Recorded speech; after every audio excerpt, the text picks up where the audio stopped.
What would you say to the person who's watching this and they're thinking, 24 months? Are you kidding me? Most people, the majority of people, come to a place where they say their marriage is so much better than it was before. And if you want to have a good marriage, it's worth a 2-year investment. It's not like that's going to be the end of the world. How long does it take to recover from an affair? Today, I have the privilege to sit with two amazing people, our founder and my good friend, Rick Reynolds, and our expert therapist, Lee Ashley, and we are going to be talking about the affair recovery timeline. How long does it take to get over this? And so, guys, thank you so much for being with us today. So the timeline is something we've developed years ago, and you did this for a particular reason, and Rick, I wanted us to start off our conversation by talking about why this need happened and why you guys felt the need to develop this thing so we can talk about it this way. The first part, why, is unrealistic expectations. People would go crazy if they didn't know that this thing is going to take time. And it's always strange to me when somebody comes in and they say, well, how long is this going to take? And I'm going, well, we're at 4 months. And longer than this, I mean, if you'll remember, it's going to take, I said, this much time, 18 to 24 months. That's the best you'll do. And they'll go, that's ridiculous. We can beat that. And I actually had somebody yesterday tell me, when you told me initially that it was going to take that long, I thought, surely we'll beat that. And he said, you know what, you were right. What motivates the question in my mind is people are in a lot of pain and they want a quick fix. They want to get out of that pain ASAP. And so having any kind of timeline, any kind of guide that they think they can manage is good for them. It gives them at least some thread of hope right then. The truth of the matter is, I think it actually takes a lot longer than we think, at least. If you had a medical procedure, God forbid you get in a car accident or something, you want the best surgeon, right? You want the best hospital care, you want the best follow-up treatment. And then you've got to do your PT or whatever other work. So if you rally your resources and get those things together, then you can have a shorter time frame. If we talk about the different processes that happen in full recovery, genuine recovery, I think it takes a little bit of effort, a little bit of time. Well, I think the other piece to it also to me is it feels like things are off rails for a lot of couples. For instance, we'll talk about this, but at 12 months, it's really common because reminders for things to go downhill. And I cannot tell you how many couples come back in at 12 months and say, nothing's improved. And I'm going, what part of 12 months did you not remember when I said? I think having those expectations where you don't get disappointed and you go, okay, we're normal. This isn't out of control. This is what they said. So it just lets you know you're not crazy. Well, it's interesting that you use the medical analogy too, because we think of this being a relational, emotional, kind of a separate category. Well, we know about the brain and betrayal trauma, like this is a psychological, physiological thing that's happening, and it's going to take some treatment to get over what has happened, right? Absolutely, absolutely. And I think too, even the 12-month marker is interesting because 12 months happens to be the peak of that first year of grief. If we were just grieving the marriage, we were just grieving the marriage that we thought we had, or the person that we thought we were, or our spouse was, it would still peak at 12 months.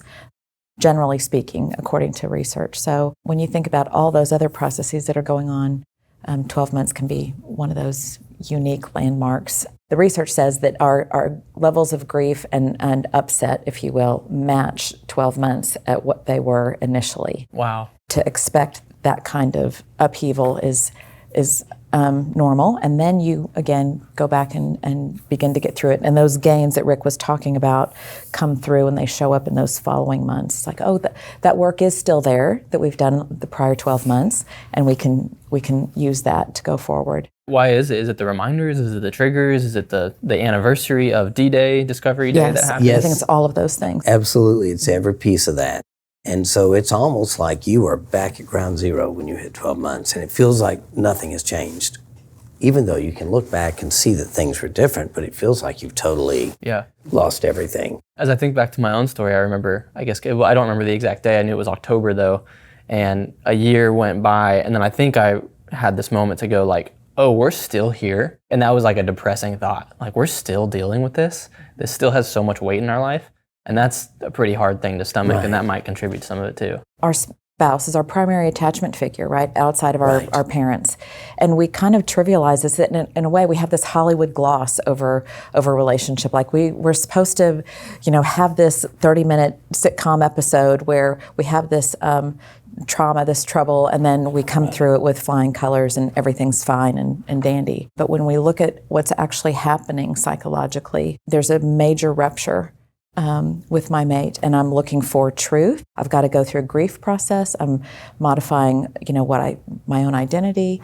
So it does take time and intention. What's the big danger for somebody, a couple, an individual that's just going, I don't think I really need to worry about this timeline very much. We're feeling good. We're making progress.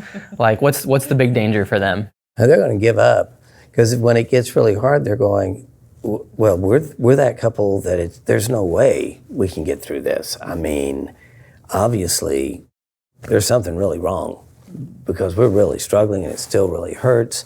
And why would we keep doing this? I mean, this is nuts. And so you hit the eject button just because it feels like nothing's changing, when in reality, you might be right on course. I had a mentor of mine who once said the level of expectation in your life is directly proportional to your level of disappointment. In a recovery season where you need to constantly have hope coming into your life, you're going to have a lot more disappointment if you don't come to terms with what this timeline is going to be. So if we were to look at the end of the timeline and look at what recovery is, that's a term. Can we define that a little bit so people know a little bit more of like, okay, what is the North Star? What does it look like when you get to the end of this thing? I would say both people in the couple are going to decide what that North Star looks like for them. But when I think about for my clients, I'm looking for that internal piece. The sense of meaning and connection is restored or even transformed. I'm looking for the skills and tools to handle those upsets, those disappointments. Have I modified my expectations? Have I learned places where perhaps I was putting expectations on my spouse that were never realistic in the first place? Are there good guardrails established? And are those predictable? So those are some of the things that to me account for recovery. In recovery, I think you become a more mature human being. And as a result of it, one of the things I'm always looking for is for people to come in and start talking about their concern for other people rather than their current situation, because that's when I know I'm about to get fired. Because Which it's is like a good thing. the baby's ready to launch, right? Yeah. Because they got to the point where it's not about their pain anymore. Now they're in this empathy piece where they're concerned about the pain that other people are going through. They're back to curiosity, and they're back to trying to see clarity. And they actually feel better about themselves. And a lot of times they see themselves differently. I look for that. And they see their mate very differently. Like Stephanie says, she likes her second husband. She's not that fond of the first one. And it's just simply that I was able, through the process, to use the pain as a catalyst for transformation, like I think most of our people do. They begin to see, these old strategies we've used that we brought into the marriage from our family of origins, they're not beneficial. They don't benefit us. So we change and we develop new ways of being. Which takes time, takes practice, takes intention.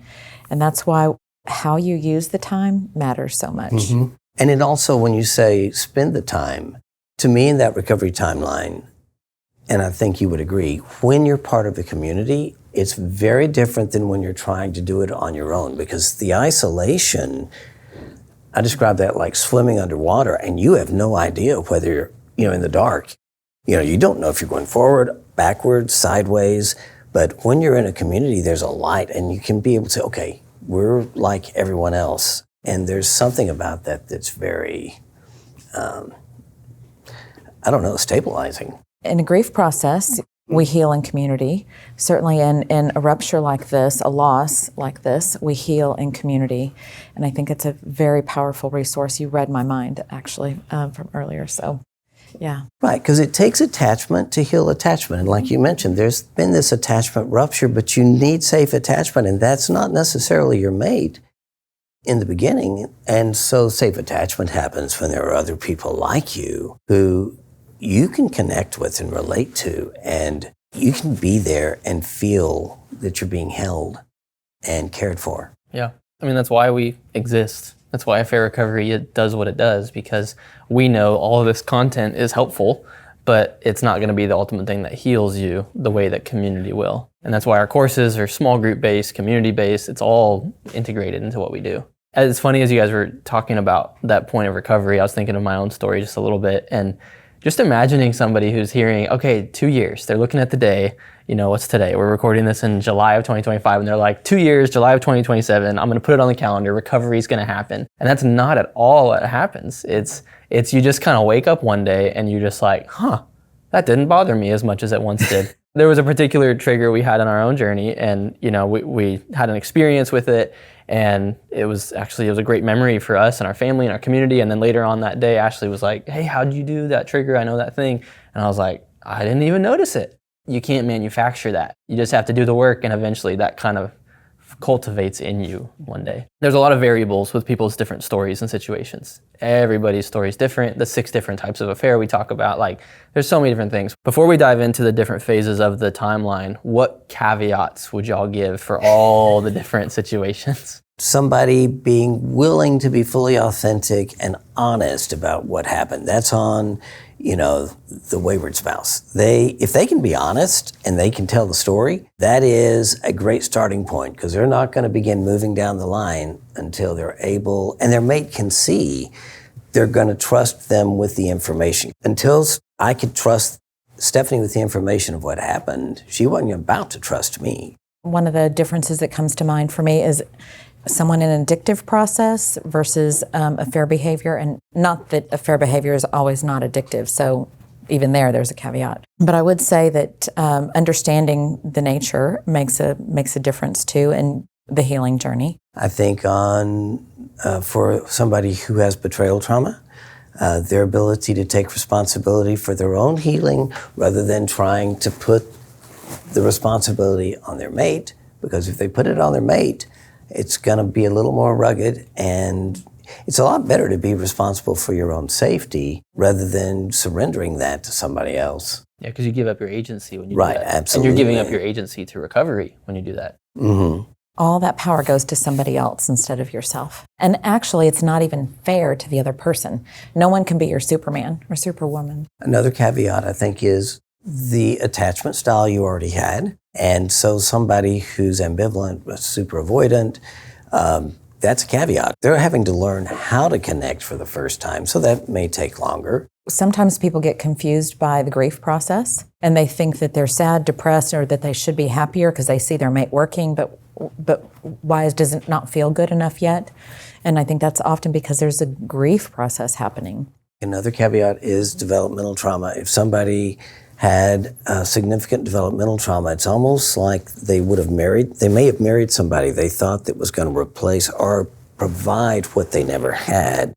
So that person, when this happens, this person, the one who was unfaithful, may literally be doing great, but it's almost like, I don't even know how to breathe anymore, because the whole foundation of their life is gone. And when we're talking about the timeline, there's kind of three different things to heal. There's your spouse, yourself, and the marriage. Absolutely. Right, so maybe unpack how those 3 things play themselves out within the timeline a little bit.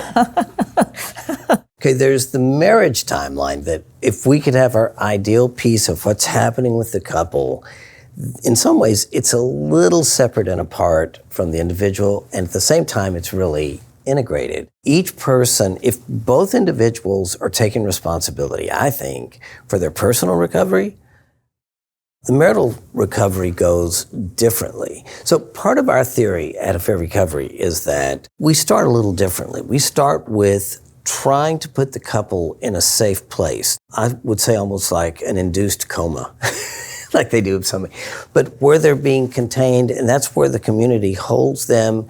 So then they can go do the individual work, and that's what determines whether or not they can be together. Sometimes I think if you start with individual and you just let this go, it's like us, the third portion of this thing will kind of drift. If both people are doing that work, their individual work. It's a both hand. It's like an accordion. Exactly. It's moving in and out. You need the space to hold the coupleship. There's a lot that's happening there. We're learning how to once truth is established, which is a huge part, but we're learning how to relate to that. We're processing that story of the marriage. And then individually, we each have to be growing. How are we dealing with the betrayal? The betrayed is focusing on adapting to what reality is. And then the wayward spouse is working on their own guilt and shame and their why, and attempting to be safe in the coupleship. And so there's a lot of new dancing, right, that can feel like we each have two left feet as we're trying to navigate the relationship. But we need our individual support for those processes, and so we're not relying one on the other for that individual work, so that we can come to, right, figure out how to hold our own space and learn how to dance afresh, right, with new game plan, new rules, so to speak. And sometimes too, I mean, there's a double betrayal that happened, right? Yes. And Yes. I think one of the best pieces of advice I got early on in ours was focus on your marriage. Like, that other thing can happen. You can worry about that later on, but your marriage is number one. And so we did that. But our timeline was definitely, my personal timeline was a lot longer, because once the marriage felt good again and I was feeling good again, then it was time to turn my attention to what had happened over here. And that was a whole separate thing to explore and navigate and figure out all the different pieces of. And how were you able to focus on your marriage? What equipped you to do that? This is one of the things I talked about previously in a piece of content. Is one of the pieces of advice we got early on was get in our bunker.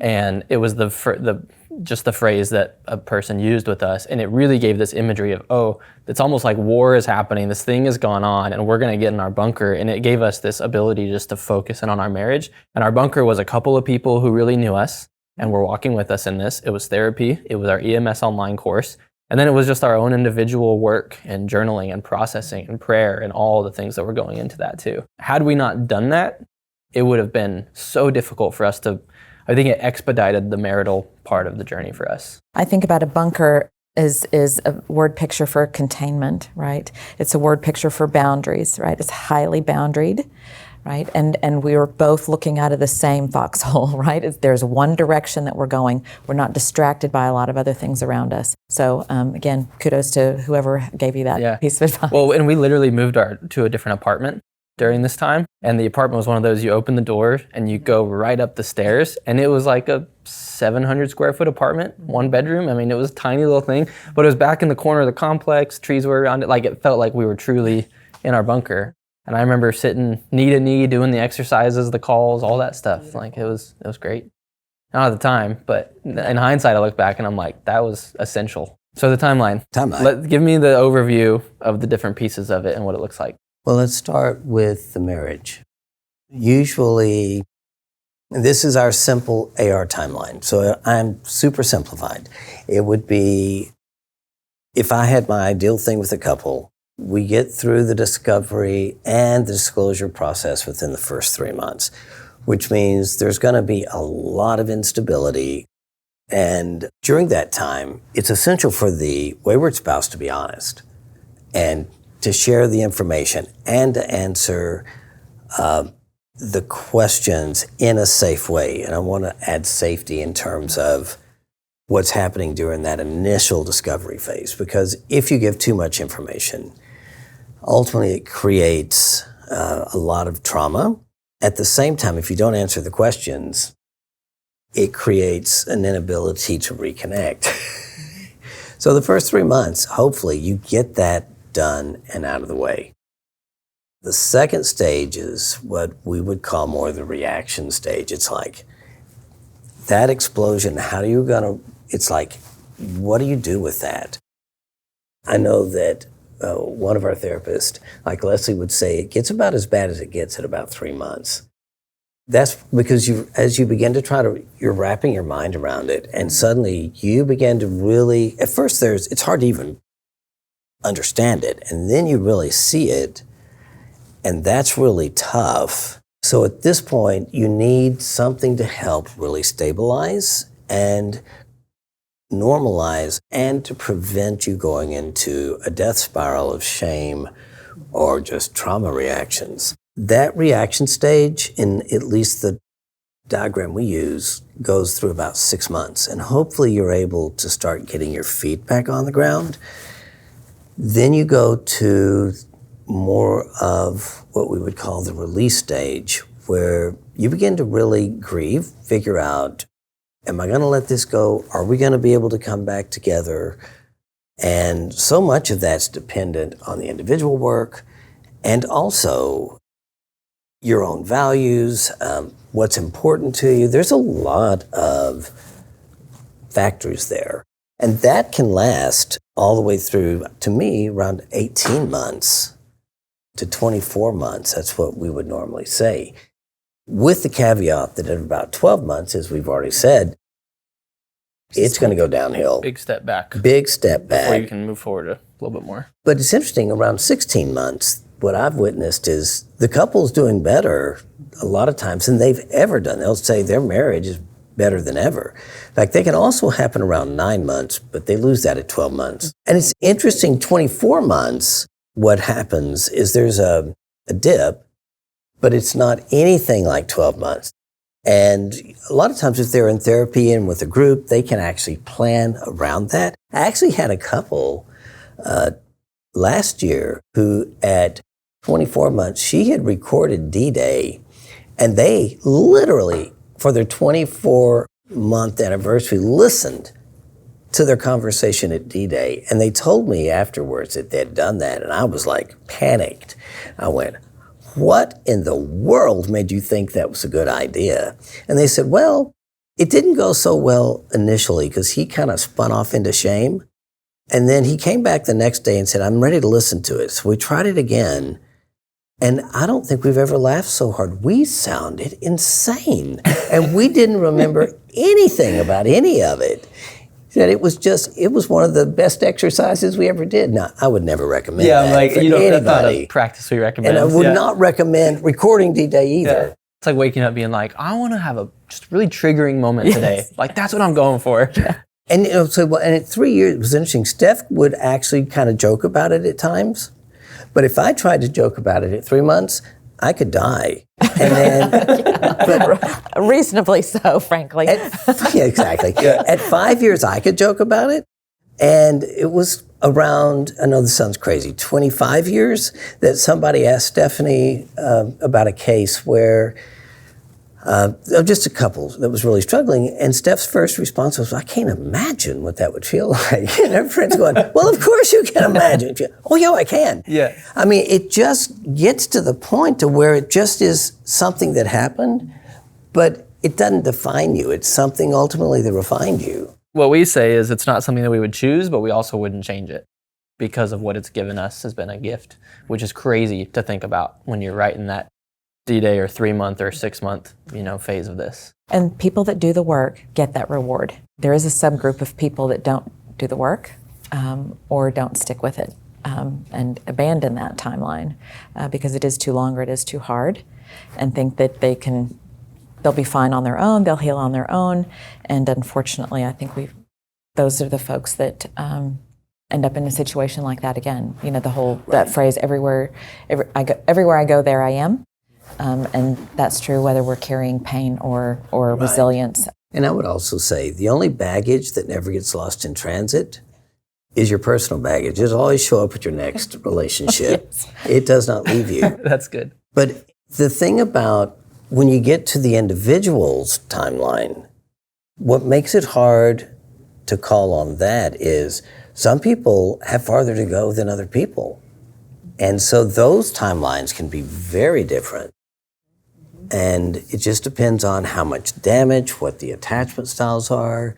That's where it gets really interesting. Give me a hypothetical situation of a couple that reaches a milestone of entering the discovery phase, meaning they're now both like working actively on recovery, because you can't really, as I understand it, you can't really get into this phase and actually begin the timeline until there are certain things that both couples, individuals are processing and doing. So talk about that a little bit. The very first word that comes to mind is truth. There has to be truth. You've got to have the same story. The betrayed needs to know what the story of their history is. That I think is number one.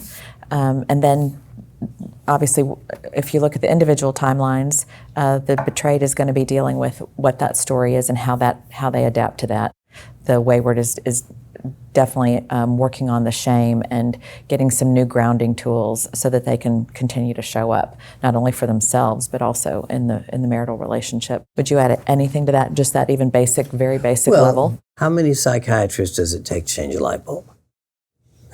Only one, but that light bulb's got to want to change really bad. And I think until someone also accepts that, oh, I've got a problem, and that's reasonable to go there. And I would say probably every person who's been betrayed just heard me say that and goes, that's exactly right. They need to be, and I bet everyone who is the involved wayward spouse is going, yeah, that's right. And the fact is, my mate, as we always say, is never my problem. My mate only reveals the problem in me.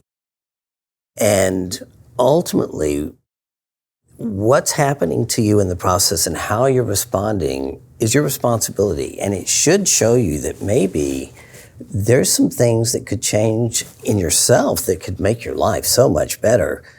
It's not your mates that's the problem when it gets to the reactions. It's really your ability to grow and rise above. Be refined. Be refined, right. So truth is that baseline that if there's still a doubt of truth or they're still wondering about, what's happened, they're not going to enter the discovery phase, and they're going to kind of stay stuck. Like that has to happen to move forward. There's so many couples, unfortunately, that I've worked with where not knowing or not being confident enough, sufficiently confident, I would say, in what the truth is, that they can't. It might be several years in that space. Right? I still have doubts. So the relationship can't grow.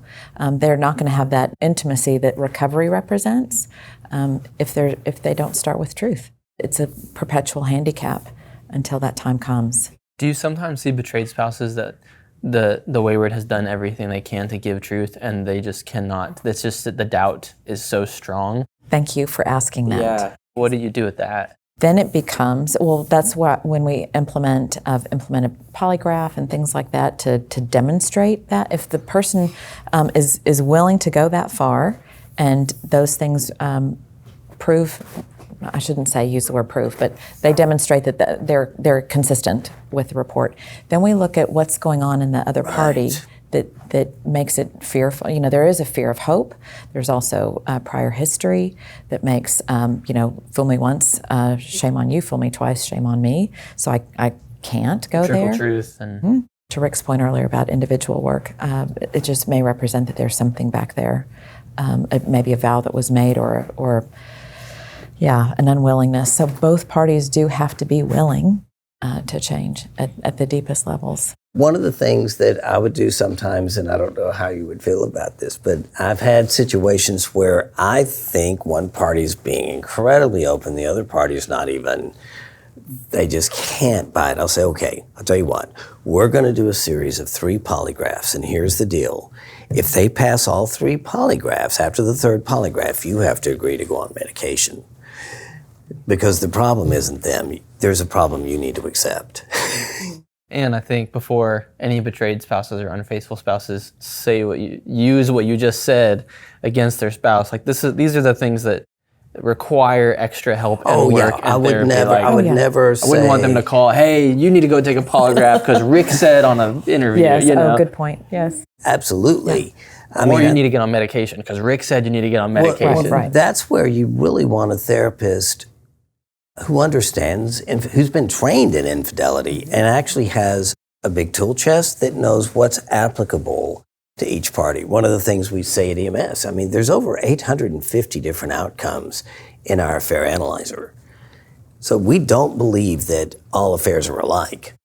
And somebody's going to hear something and go, oh, that's what we need. And I would probably be going in that sense, absolutely not. That's not what you need. You need to do this because your situation is different. Yep. And I would just say for any of the wayward spouses that have been willing to get polygraphs, I have so much respect for that. Mm-hmm. I do too. I know that's a touchy subject for many, but just to say I'm going to do whatever it takes to build the safety for my spouse to heal and for our marriage, I think is paramount. No. And sometimes it doesn't require a polygraph, but Exactly. I appreciate the passion with which you're saying that because I concur 100%. That's exactly right. It is whatever it takes, and When you were talking about some of those other ideas, the idea of family of origin work came to mind. Absolutely. Sometimes that's where those vows were made, or that's where a prior injury is taking up more space than we thought.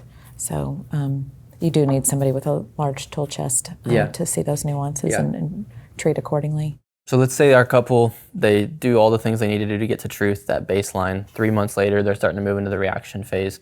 What is happening in each of them individually throughout this stage? And what can they do to focus on healing and keep moving forward, all of that? Number one goal is safety. Safety. Got to be safe, which means our communication has to be safe. Means we're not pulling jabs. We're not being our partner's teacher, right? We're sharing what's important to us. Or individually, all the communication and how we communicate, how we come to those interactions, super important. Needs to be safe and honest and humble, right? Those are my other two H's for healing. And being aware of what part of you is talking when they get to that stage. I had somebody last year. I just remember it was so funny. I was in the session. It was a Zoom call, and one party's going, "I am not dysregulated. I am being totally rational right now." And I'm going, okay, good. I would like to invite you to consider the possibility that maybe we can't be relational right now because you might be a little bit dysregulated. I am not. Okay, that's good. Yes, and it only takes, in this, it only takes a word. It could be one word. It could be an inflection. Any subtle, simple thing can be a cue of danger. And so being very patient with one another. And one of the things that I like to encourage couples to do is just be willing to flail in front of your spouse so they can actually observe you trying. That's ingratiating all by itself. Yeah, and I think that's where the group can be really useful, because they're like a carbon rod in a nuclear reactor. The cool thing about when you're in a community like that, literally there's a concept called load sharing, where your brain doesn't have to work at emotionally regulating. The group carries the emotions so you can be rational. And then from there you can learn the tools that, like we teach at EMS Weekend, of how you can use, there's all kinds of tools to distance, to keep yourselves engaged and not, reactive. have, Attila the Hun come out, or Yeah. Well, it is powerful when you're in a group setting, you hear another couple share something that you can relate with, and then when it comes around to you and what you were going to share, it's like it lost its power a little bit already in terms of its ability to dysregulate you because you heard somebody else navigating the same situation. Yes. And that's a powerful thing that can occur in a group setting. Which is why even after EMS, we provide the additional curriculum so you can keep going. Yeah. It's not a one and done weekend. Yeah. And those weekends there's so much content. It's so good. And I came to one a couple months back, and I left it going, I would need like a week to process all of that, right? And so I'm so glad there's the group to go, because people like me need that we time. all do, though. We all do. Yeah. Yes. Yeah. So this couple is truth, safety is happening, they're doing their healing, and then what are the milestones that would indicate we've kind of moved into the release stage of recovery? Well, a lot of times somebody will say, I forgive you. Sometimes it's that direct, but it can be a lot of work getting to that point.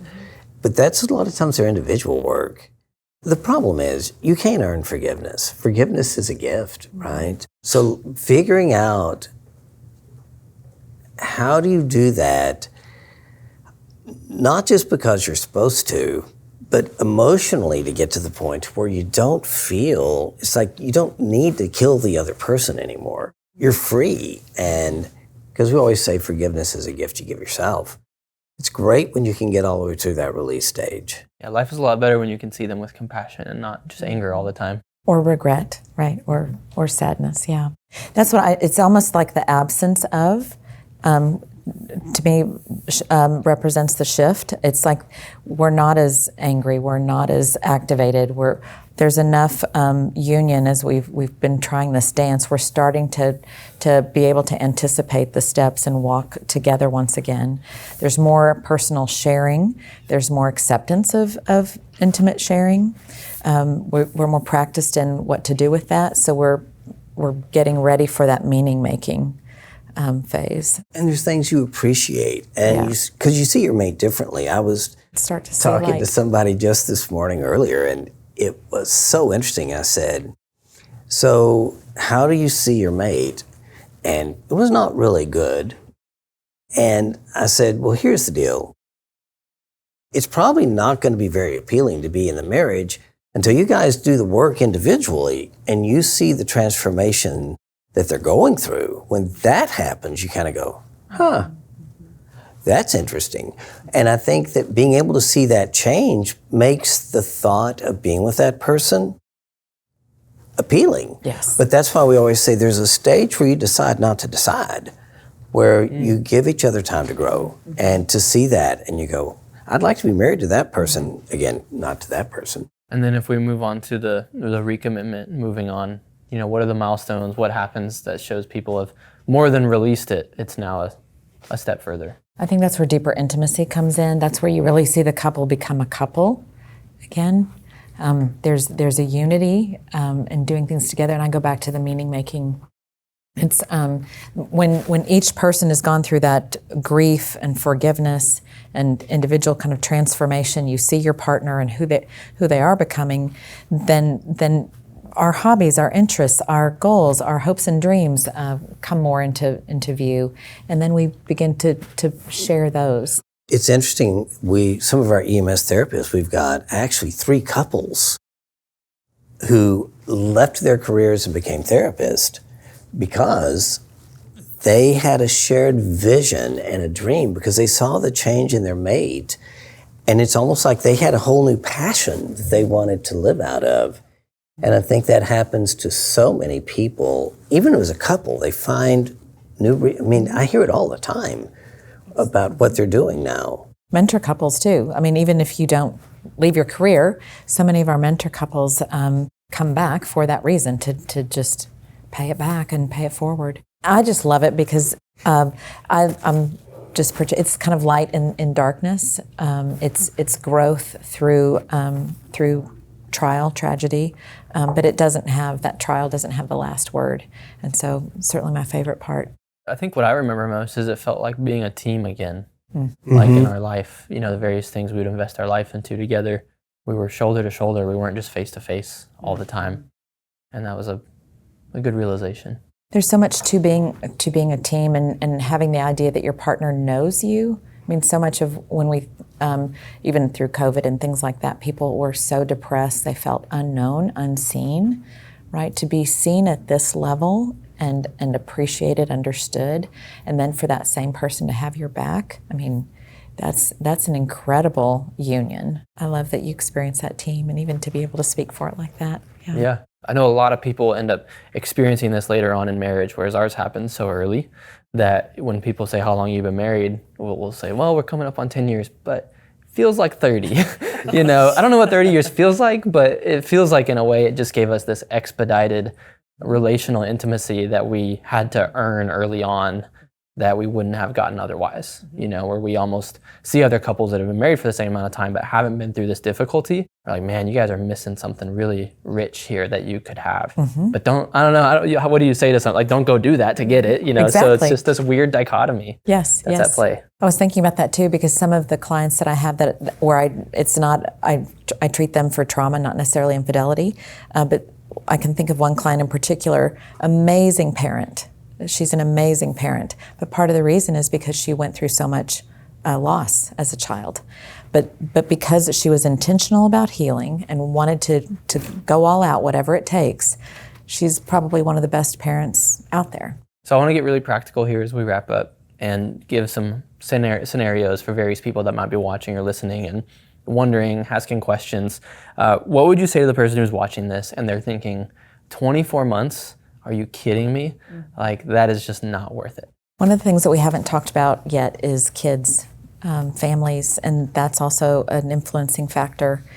I would say this is such a relational rupture that you're going to carry it with you one way or the other. If you want your marriage, if you'd like to see who your partner is going to grow into, right?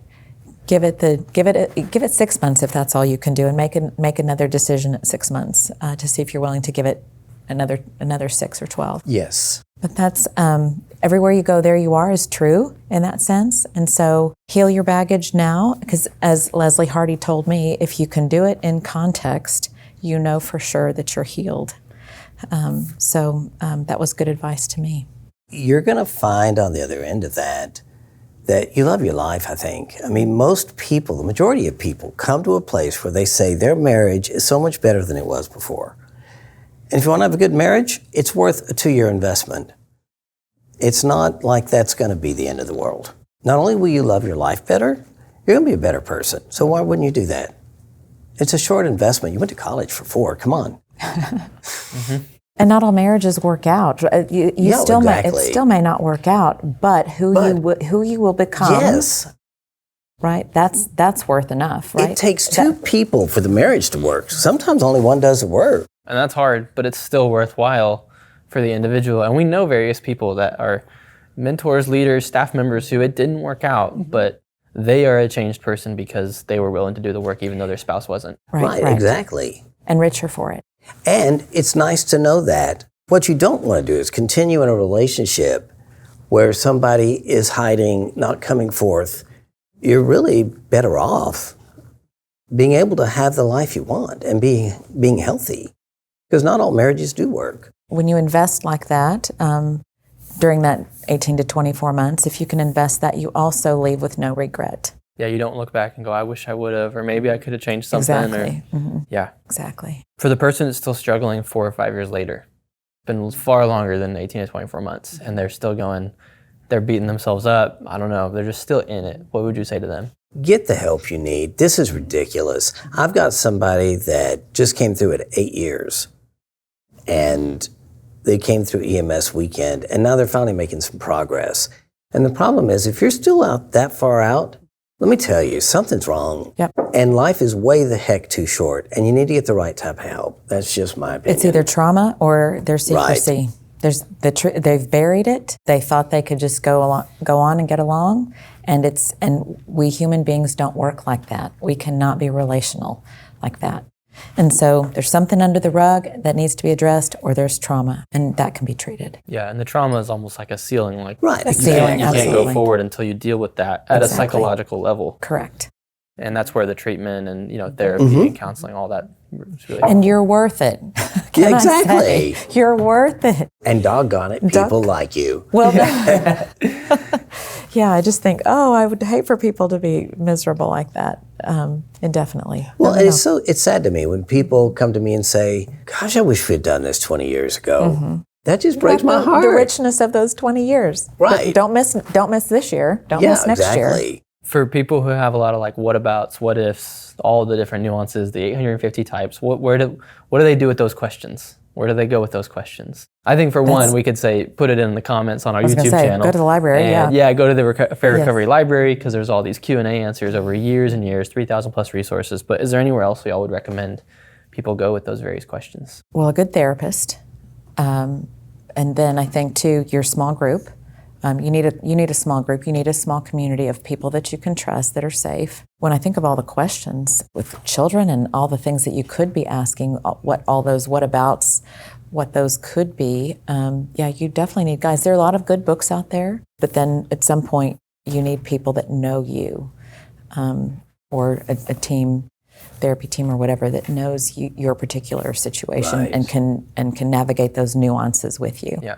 And I would add to that, not just your mom who wants to tell you everything you want to hear, Agreed. right? Like you need somebody who's going to tell you things you don't want to hear. Absolutely. Right. That's imperative. Yeah. Right. That's what therapy is. I mean, I'm going to pay somebody to tell me the things I don't want to hear to help me get better. Yeah. And I'm going to break some cycles of pain in my life to do that. As you know, I've been doing this qualitative analysis, and right now I've been on the Wayward Spouse. And one of the big points is, I just wish my therapist would have held me accountable and been hard on me and just been been willing to say no and, tell me, you need to grow up and live according to your values. So finding someone who's not just going to sit there as a therapist and passively say, really, is that the best you can do, honestly? Yeah. Unconditional positive regard does not mean unconditional acceptance and approval of what they're doing. Yeah. And that's where training, I think, really is helpful. And it does take time to understand the nuances of couples, right? Even to hear some of the questions, there are so many nuances and so much training, day by day training, working with different couples, different flavors of injury, different flavors of history that they bring to the table, and then their own unique coupleship. It's like, wow, we're talking about some common principles, but the application of those principles is unique, specific. And you also need to know when the questions, as Leslie said, a lot of people get stuck in the woulda, coulda, mighta, shoulda sort of thing, and that's the bargaining. That's a technical term, by the way. Yes, it is. Yeah. But that's the bargaining stage of grief, and some people, even years down the road, because they can't transition, because nobody's helped them move through the stages of grief. And that's, like Harboring Hope is great for that, but getting somebody to the other side where they go, okay, that happened. I don't know what's next. Now what, though? And beginning to live life instead of continuing to rotate around this.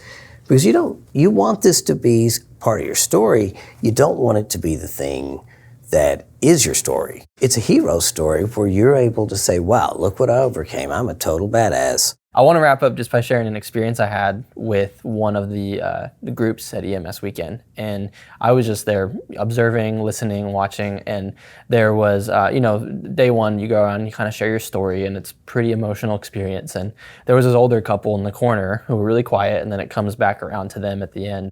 And they shared their story, and then this guy who's this burly man, like old burly man, he's lived some life. He looks at each of the other couples and he just tells them, and he's a betrayed male, and he says, you need to deal with this now because this happened in our life decades ago and it never went away, and now we're about to throw in the towel because of it. And it was just this very sobering moment to go, for anybody watching or listening, I would just encourage you, wherever you're at, just deal with this thing now because it's not gonna go away. And that's not to induce fear, that's to induce hope that you can do the work and something can come from this. And so I think number one thing I would point people to, if they just don't even know where to start, is just going to our website and filling out our Affair Analyzer, because it's just gonna give you a lot of next steps and resources on where you can go. So just wanted to end with that story because I felt like for me that was really powerful, and I think a lot of people need maybe that charge from an older person just to say, deal with this, it's not gonna go away. I've got a couple right now, they're probably similar age, same kind of thing. The affair happened in the 70s, and they're just now dealing with it. So it's really important. Thank you so much for having this conversation, and I hope it helps a lot of people manage their expectations and just take their next step on their healing journey. And as always, if there's anything we can do, just reach out and comment and go to our intake and schedule a call, and we would love to support you in your healing journey. Absolutely.